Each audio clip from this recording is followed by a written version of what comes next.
C'est le moment de nous évaluer par rapport à l'étude de cette semaine, chers jeunes. Bienvenue à cette capsule S'interroger.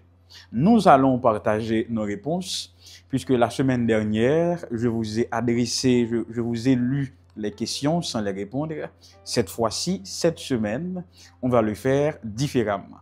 Je vais lire les questions et puis je vais proposer des indices ou bien des éléments de réponse qui sont capables d'orienter nous dans la réponse par nous. C'est OK. Commençons par le commencement. Non, par la première question. Selon vous, à quoi Adam et Ève pensaient-ils lorsque Dieu leur a préparé des vêtements de peau? À qui ça Adam et Ève te pensé? Les yowe bon Dieu touye yon ou plusieurs bêtes pour capable couvrir nudité yo.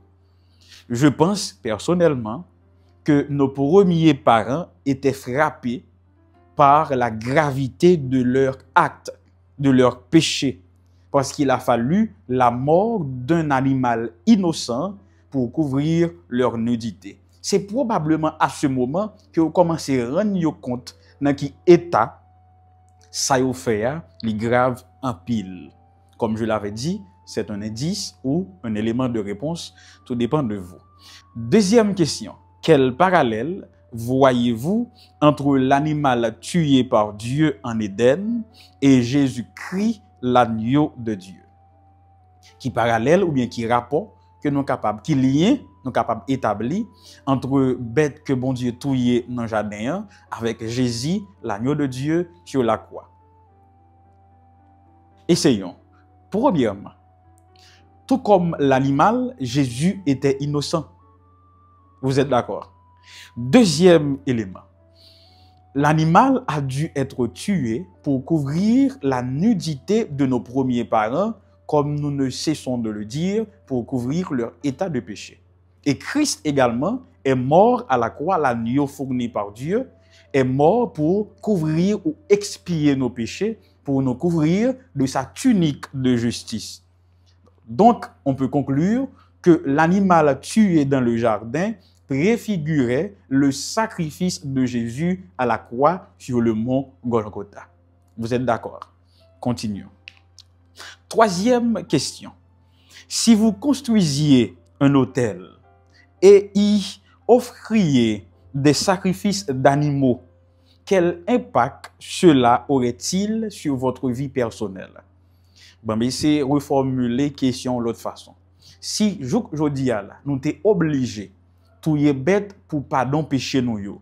Si nous sommes obligés d'offrir holocauste pour pardon péché nous yo. Qui impact nous penser ça t'a gagné sur vie personnelle nous?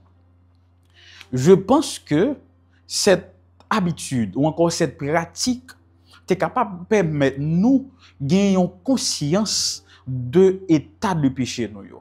Parce que à chaque fois que nous péchons, nous serions obligés de sacrifier un animal, de tuer un animal innocent. Peut-être à ce moment, nous t'apprenons compte qui gravité péché nous comprenons que le péché exige la mort du transgresseur, donc le sang de quelqu'un doit couler. Et quand nous avons tout ça, nous avons songé que le péché a un prix. Et c'est probablement pour cela que nombreux sont les chrétiens qui prétendent vivre sous la grâce, ils ont bolosé quand dans péché, ils ont lagué quand dans péché, ils ont tant une machine sans frein qui a dégringolé dans mon péché parce qu'ils sont sous la grâce. Ils n'ont pas rendu compte de la gravité de leur péché. Ainsi, je pense que si nous devrions offrir des sacrifices chaque jour, cela impacterait notre vie personnelle dans le sens que nous nous rendrions compte de ce que cela implique, de ce que le péché demande comme prix pour l'expiation. Autre question. Pourquoi Dieu a-t-il institué des autels et des sacrifices d'animaux comme acte d'adoration dans l'Ancien Testament? Pourquoi n'a-t-il pas établi une forme d'adoration plus aseptisée? La réponse est simple. Disons mieux, l'indice que je vais partager avec vous Ou encore, l'élément de réponse que je vais vous proposer sera simple. L'adoration par le sacrifice était un moyen pour Dieu d'éduquer son peuple sur ce que le péché impliquait en tant que désobéissance à la loi de Dieu. Donc, il fallait que le peuple comprenne la nécessité de substitut. Oui, l'elpo te bête là, dans le temple en bail sacrificateur sacrifié pour lui, c'est pour être capable de remplacer. Parce que couteau qui t'a pral passer en bas gauche bête là, tu dois passer en bas gauche péché. Donc, l'adoration par le sacrifice était un moyen, une méthode d'éducation.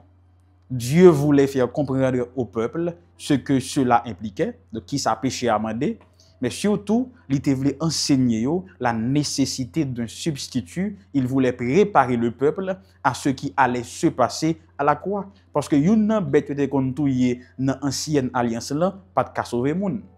Il fallait leur préparer et à cela, Golgotha t'apral accompli tout cela. Autre question. Comment pouvez-vous mieux compter sur le sang de Jésus pour couvrir vos péchés? C'est simple. Chaque jour, nous pouvons méditer sur la croix, revenir à la croix, contempler le Christ agonisant sur la croix et comprendre le débordement d'amour inconditionnel de Dieu pour que nous ayons la vie éternelle et l'espérance du salut. Qu'est-ce que Dieu a sacrifié pour nous sauver? Vous connaissez la réponse. Quel type de sacrifice devrions-nous faire en retour? Qu'est-ce que Dieu a sacrifié pour nous sauver? Certains diront qu'il a sacrifié son fils. Ils ont raison. Mais je voudrais dire que Dieu s'est sacrifié lui-même. Bien sûr. Dieu s'est sacrifié lui-même pour nous sauver. Et qu'est-ce que nous devrions faire en retour? Nous devrions nous sacrifier. Non, non, non, non, non, non.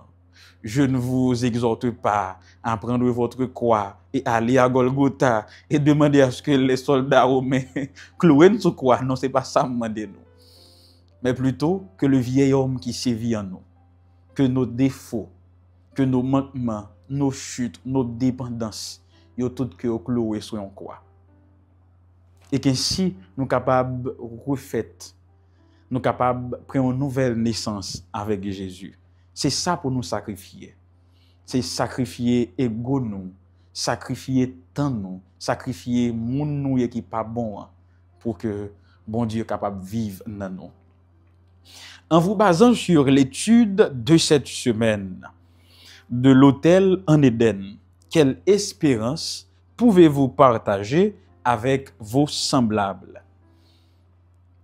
L'autel à Éden nous donne une espérance unique, laquelle? Avant de répondre, pourquoi Dieu était-il obligé de bâtir un autel en Éden? Parce que nos premiers parents avaient péché. Qui ça devait faire normalement? Il devait les rejeter, les abandonner. Mais au lieu de les rejeter ou les abandonner, il construisit un autel. Et sur cet autel, il allait annoncer une prophétie, la prophétie messianique, que Jésus allait prendre notre place. Mais bien avant, il allait couvrir leur nudité.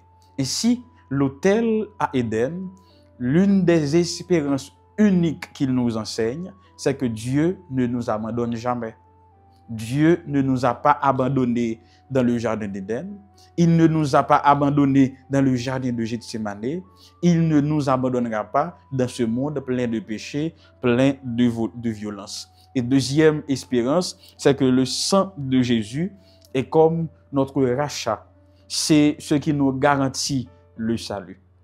Voici donc les éléments de réponse ou encore les indices que je voulais partager avec vous, question de mieux vous aider à répondre à ces différentes questions que bien sûr, je vous invite à trouver vos propres éléments de réponse. Nous nous sommes interrogés aujourd'hui sur la leçon de cette semaine, un autel apparaît.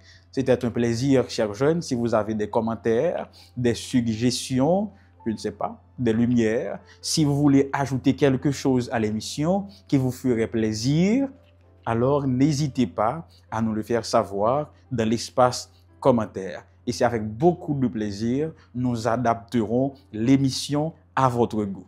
Merci d'avoir été là jusqu'ici. Prions, le rendez-vous c'est pour la semaine prochaine, pour la 3e leçon, mais bien sûr, avec nous. Seigneur, merci de nous avoir permis de boucler cette semaine d'études. Maintenant, que par ton esprit, tout soit gravé dans notre cœur pour notre salut au nom de Jésus. Amen.